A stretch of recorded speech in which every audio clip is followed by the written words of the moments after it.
Texas taking the first set 25-21. Welcome back to the Gravity Gymnasium. A couple of former Longhorns, Marina Crownover, who we mentioned before, as well as Jenna Gabriel, who's on the Missouri coaching staff as their technical coordinator. What a path for Jenna Gabriel. Remember, she was an All-American setter for the Longhorns back in 2020.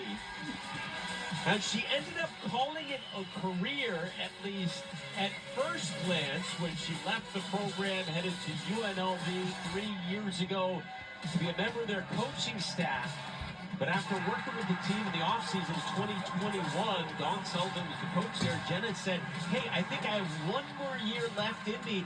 Ended up playing for UNLV, was the Mountain West Newcomer of the Year, and then followed Coach Sullivan to Missouri, and is still a part of that staff. We talked to her early today, Shelby. She said, yeah, I got a few butterflies coming back in this building. This is the first time she has been in Gregory Gym since their regional final loss to Nebraska in 2021. And I love how Gabriel said she told her team, Gregory is one of the most fun places you'll ever play in. She said, well, wait, actually, I was always playing for them. I'm not actually sure I was going to feel being on the other side. But my favorite part of that UNLV story was when she decided to play.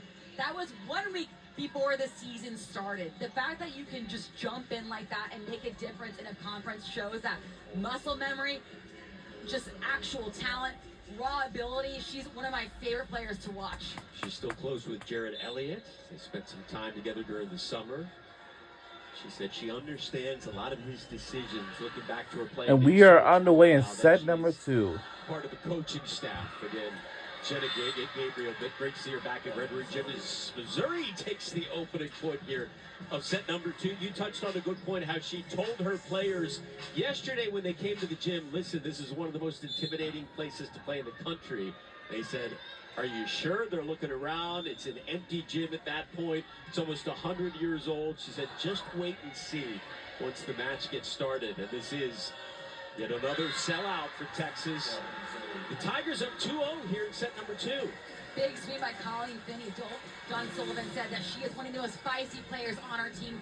She wants that ball, and she is not scared of Ames's block in front of her. She's going to go around the hands and find that corner.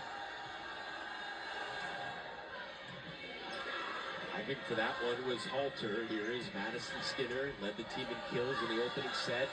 Vernon scoops it up. Reagan Rutherford. That's the first point of the set for Texas. One of Rutherford's strengths is being able to punish a block when they are not tight on the net. If your hands are even 4 inches off the net, she is going to go right in front of you and watch that ball drop right in front of your eyes. And again, watch this swing. She is reading the hands of Vernon and punishing her.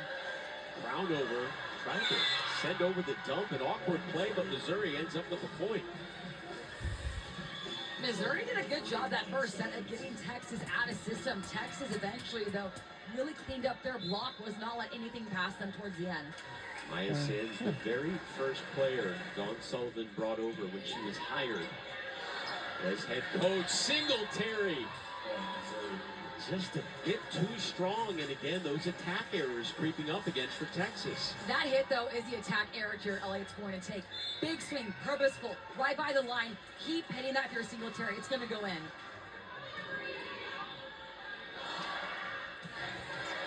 Skinner misses. That first set, the first 6 points of Texas were 3 kills by Skinner. After that, she only had 1. Texas struggled to be able to find her deep in that first set, trying to get her involved early. Now we're taking a timeout right now. To get some points early on. Missouri starting off this set on the right foot, up by 4 in Austin. We'll be right back.